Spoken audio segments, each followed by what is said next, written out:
Absolutely a lovely little thing this is. Well, I believe it's a 1978 Kawasaki KM100. I'd had it on my website as a 1977, but I've just been checking the VIN number and the specs and everything like that, and I believe this is a 78 rather than a 77. These are a 100cc little trail or enduro bike. It's quite small, so a child could ride it, but it's road registerable. It's like an enduro bike. You'd road register it and ride it on the road. So over here in the UK, that will be a minimum of well, actually for a 100cc, probably 17 years old. Going back to my bike test days, I know it's all different nowadays, but there's a couple of bits missing. The main bit is the carb, and then the other bit which is missing is the engine cover that goes over the carb. So these were a rotary valve engine. Lots of the early Kawasaki's, 70s Kawasaki's, were rotary valve. They were supposed to be better to get power from than the regular induction going through the barrel, and these had a valve on the crank, and that basically opened and closed rather than just relying on the pressure coming in and out, up and down. Reed valves improved that situation, and then everyone moved over to the reed valve, standard induction, as we know today, on 2 strokes. So it's not going to run, basically, is the disappointing bit with it, but it's a gorgeous little thing. It didn't have its indicators on. I've put them on, I've not wired them up. It didn't have its mirrors on, and it also had this performance pipe. Now, it says it was dyno tuned by Bill, and I can't make out the next bit, but it says it was world's fastest Kawasaki something.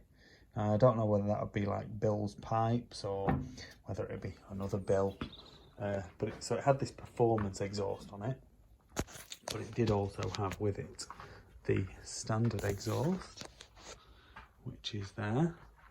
It's a beautiful thing. It has this little very, very small stinger at the end. Very cool.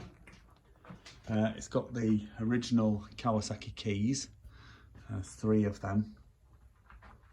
It's got only, I can't read that from there, it's just over 4,000 miles on the clock, which, looking at the overall condition of it, I'm sure that will be the case.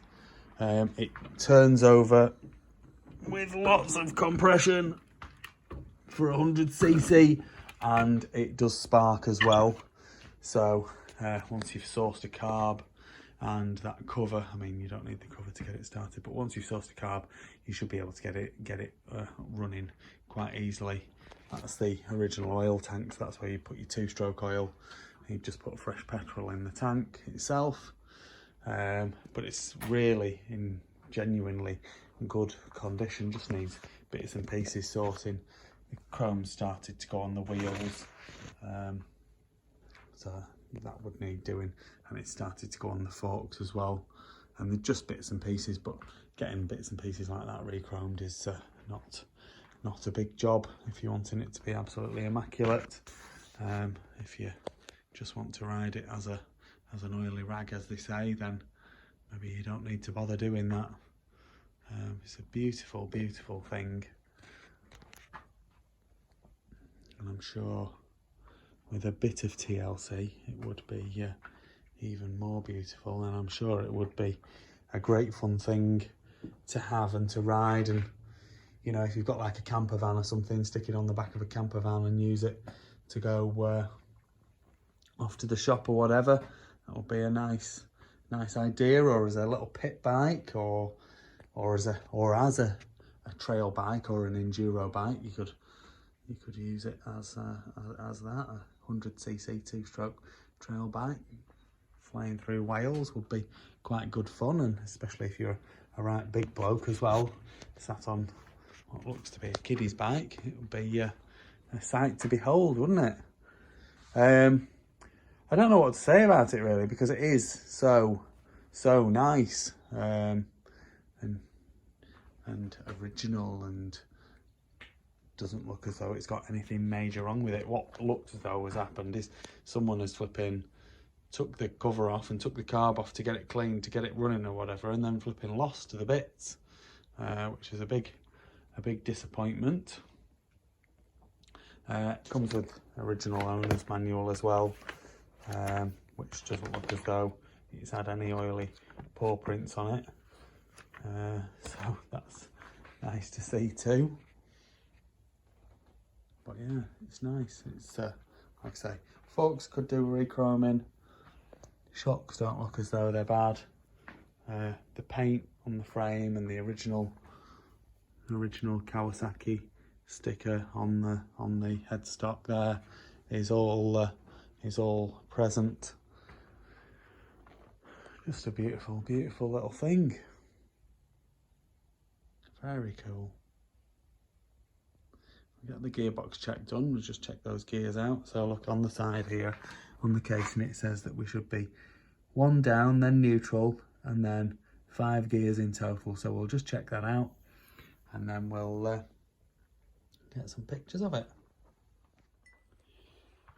So we're in neutral there, down into first, up into second, third, fourth, fifth, and that's the top of the gearbox. Back down into fourth, third, second, and neutral. There we go. So it's got all its 5 gears. Just needs a carb really. Please like this video and subscribe to my YouTube channel. Just search Phoenix Motos.